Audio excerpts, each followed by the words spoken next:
இன்னும் ஒரே ஒரு விஷயம் சொல்ல மறந்துட்டேன். நெருங்கிட்டு இருக்க நம்ம தலைவர் வந்து பாத்தீங்கன்னா ஸ்டேஜ்ல வச்சு இந்த சமயத்துல நல்லா காலையில எந்திரிச்சிட்டு தமிழ்நாட்டுல இருக்கிற எல்லா தொகுதிகளும் ஓட்டு போடுங்க நம்ம தொகுதிகள் தான். சொல்லிட்டு அதுக்கு அடுத்து ஆனா ஒரு சில விஷயம் சொல்லியிருக்காங்க. மத்த எல்லா தொகுதிகளுக்கும் எல்லாரும் கோலம் போடுவீங்கல்ல, நம்ம ரெப்ரசன்டேட்டிவ்ஸா எம்எல்ஏக்களா இருப்பாங்க.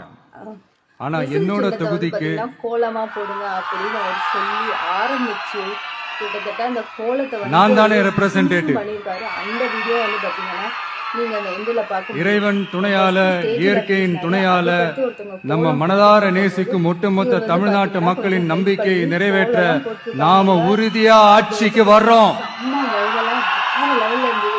அதுல எந்த மாற்று கருத்துமே கிடையாது. கோலம் போட்டுட்டு இருக்காங்க. சரி, அவங்க தமிழ்நாட்டுக்கு நாம என்னவாக இருந்தாலும் கோலம் போட்டுட்டு இருக்க என்னோட தொகுதிக்கு நான் எம்எல்ஏ தான். அந்த கோலத்தை ஃபினிஷ் பண்ணிட்டு ரொம்ப அழகா இருந்தது. இந்த வீடியோ பத்தி நீங்க என்ன நினைக்கிறீங்க அப்படிங்கறத கமெண்ட் பண்ணுங்க. என் வீட்டுக்கு நான் புள்ள தானே, அப்படித்தான் பெரம்பூர், திருச்சி கிழக்கு தொகுதிகள்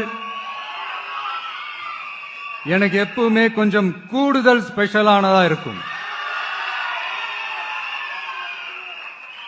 அதனால என்னோட தொகுதிக்கு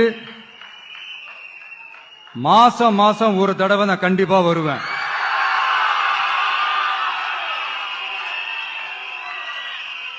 அதோட நீங்களும் என்ன சந்திக்கலாம்.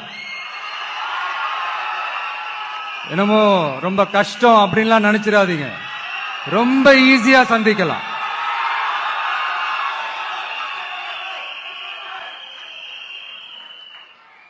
உங்க தேவைகளை நான் கேட்காமலே செஞ்சு கொடுப்பேன்.